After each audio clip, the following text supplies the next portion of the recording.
Ditunggu nanti sore keluar. Koruptor. Pokoknya kalau Dokter Tifa nggak keluar, kita nggak pulang dari sini.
Assalamualaikum warahmatullahi wabarakatuh. Saya Bunda Mary.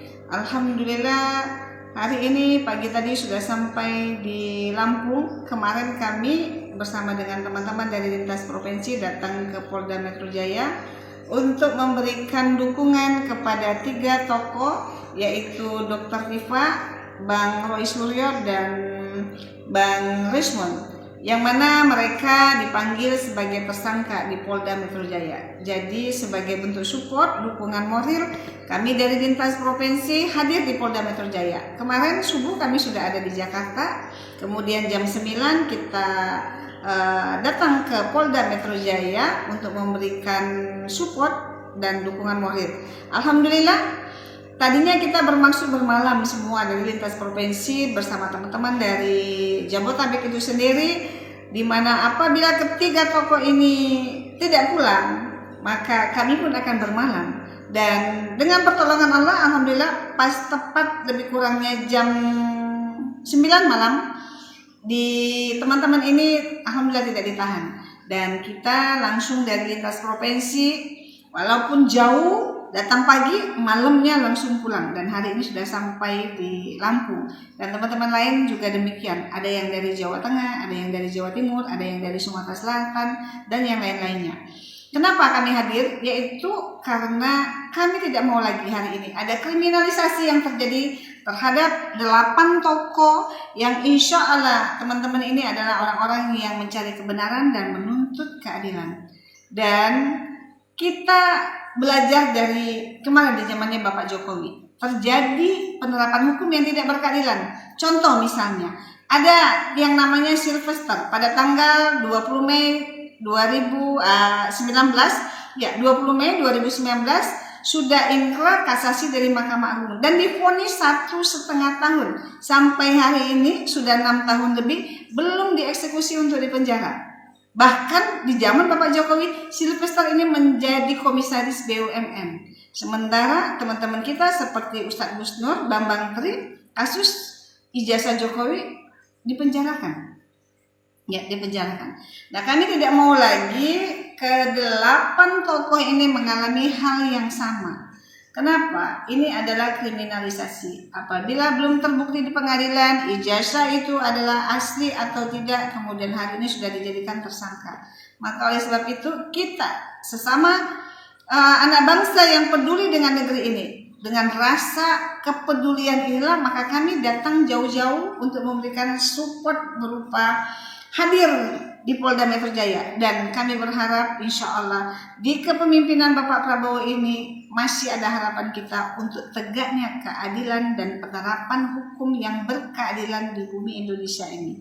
Semangat kepada 8 tokoh, kami akan tetap membersamai sampai selesai kasus ijazah Pak Jokowi. Yang seharusnya memang hal yang simpel dapat Bapak Jokowi lakukan. Ketika ada yang bertanya ataupun menuduh Bapak ijazahnya palsu, tinggal Bapak ambil ijazahnya, berikan ijazah itu, silakan Anda semua teliti dan silakan panggil ahli-ahlinya untuk menguji apakah ijazah saya ini asli atau tidak. Kan beres. Jadi jangan sampai Pak, bagi seorang negarawan tidaklah elok untuk memenjarakan rakyat sendiri. Masyarakat ini semua insya Allah cinta kedamaian apabila tegak keadilan. Allahu Akbar. Semangat kepada 8 tokoh yang insya Allah kami akan tetap membersamai sampai kalian mendapatkan haknya yang berupa keadilan. Allahu Akbar. Kami hadir dari lintas provinsi untuk memberikan semangat, support kepada 3 tokoh ini. Dan alhamdulillah atas pertolongan Allah kita tidak jadi bermalam di Polda Metro Jaya karena ketiga tokoh kita ini tidak ditahan. Dan alhamdulillah kami bersyukur. Kenapa? Karena kami khawatir ketiga tokoh ini ditahan karena seperti yang kemarin-kemarin itu ada terjadi kasusnya Bapak Jokowi ini, 2 sudah dikriminalisasi yaitu Ustadz Gus Nur dan Bapak Bambang Trip. Kenapa kami hadir? Sebagai rasa bentuk peduli kita. Walaupun jauh kita melewati laut, tetapi tetap semangat. Kita lintas provinsi memberikan dukungan secara moral. Kami tidak mau lagi hari ini ada kriminalisasi lagi terhadap tokoh-tokoh dan para aktivis. Kenapa? Karena pernah di zamannya Bapak Jokowi pada tanggal 20 Mei 2019 itu ada seorang yang namanya Sylvester. Itu kasasi di Mahkamah Agung sudah inkrah divonis 1,5 tahun, tapi sampai hari ini beliau pun belum dieksekusi untuk dipenjara. Bahkan di zaman Bapak Jokowi, Sylvester itu menjadi komisaris BUMN. Maka dari itu kami tidak mau lagi ada penerapan hukum yang tajam ke bawah, tumpul ke atas, yang dekat dengan kekuasaan, tidak tersentuh dengan hukum. Contoh siapa? Ya Sylvester itu. Dan kami juga tidak mau lagi ada kriminalisasi terhadap tokoh dan aktivis, apalagi seorang advokat. Jadi kami datang untuk memberikan support, dukungan. Bahkan sampai nanti pun kami akan tetap memberikan support dan dukungan. Kami walaupun jauh harus menyeberang lautan antar provinsi datang, tidak mengenal lelah. Insya Allah, walaupun jauh-jauh kita tetap semangat. Jadi ke-8 tokoh ini kami mohon untuk diberikan keadilan dan tetap semangat. Kami akan tetap membersamai kalian. Assalamualaikum warahmatullahi wabarakatuh. Bunda Mary kan sebagai yang pernah konsen rezim Jokowi terhadap hukum yang dibolak-balik seperti ini, Bu Mary. Nah, ini kan terindikasi terus memang pentersangkaan ini memang bakal mengarah ke ujaran kebencian, bukan pembuktian ijazah. Nah, gimana Bu? Bunda Mary? Sebelumnya ini kami ingin kasih tahu bahwa kami datang dari lintas provinsi. Saya dari Lampung, ada juga yang dari Bogor, ada juga yang dari Bandung dan Jogja, Jawa Tengah, Jawa Timur, ya, Sumatera Selatan. Jadi hari ini kita melihat kembali terjadi kriminalisasi terhadap tokoh, terhadap aktivis, akademisi, yang mana hari ini 8 orang yang akan dipenjarakan oleh Bapak Jokowi kembali. Kemarin sudah ada korban, Ustadz Gus Nur, dan satunya siapa tuh namanya, Pak Bantri ya. Pak Jokowi, Pak, kami sebagai rakyat Indonesia ingin berpesan kepada Bapak. Kalau Bapak memang seorang negarawan, seharusnya tidak cara begini dengan memenjarakan rakyatnya sendiri. Hari ini 8 orang yang dikriminalisasi. Mestinya hal yang mudah yang Bapak bisa lakukan adalah kalau memang Bapak seorang negarawan, Bapak tinggal ada yang menuduh Bapak ijazah palsu, Bapak ambil ijazahnya, kasih lihat, suruh ahli-ahli untuk meneliti. Lihat nih ijazah, silakan kalian teliti gitu. Nggak usah menjarain rakyat, Pak. Dan hari ini fenomena yang kita lihat ya, Hari ini 8 orang langsung dijadikan tersangka. Sementara belum ada satupun pengadilan yang membuktikan bahwa ijazah Pak Jokowi ini asli atau palsu. Seharusnya dibawa dulu ke pengadilan atau di PTWN.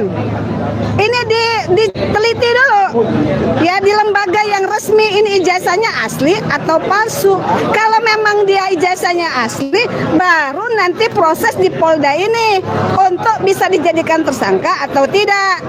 Seharusnya melalui proses pengadilan dulu. Ini kalau begini penerapan hukum macam apa ini Pak Prabowo? Kemarin Silvester ya, di zaman Bapak Jokowi, tanggal 20 Mei 2019 sudah inkrah kasusnya. Pak Jokowi, itu Silvester sampai hari ini di masa kepemimpinan Anda belum juga dipenjarakan. Padahal Mahkamah Agung kasusnya sudah inkrah. Sampai hari ini belum. Nah ini teman-teman kami yang seharusnya masalah ijazah ini dibawa ke pengadilan dulu, dibuktikan di dalam satu pengadilan ini ijazahnya asli apa enggak, baru bisa ditersangkakan. Maka dari itu hari ini kami hadir. Kami menolak kriminalisasi terhadap kawan-kawan kami, seorang akademisi, aktivis, advokat, dan kami tidak pulang sebelum teman-teman kami diperiksa dan dipulangkan. Kami menuntut keadilan hari ini. Sudah lelah kami melihat penerapan hukum di Indonesia ini. Tebang pilih pendukung Pak Jokowi Silvester hari ini belum juga dipenjarakan. Jadi kami tidak akan pulang sebelum 3 orang teman-teman kami itu dikeluarkan dari pemeriksaan. Terima kasih. Assalamualaikum warahmatullahi wabarakatuh.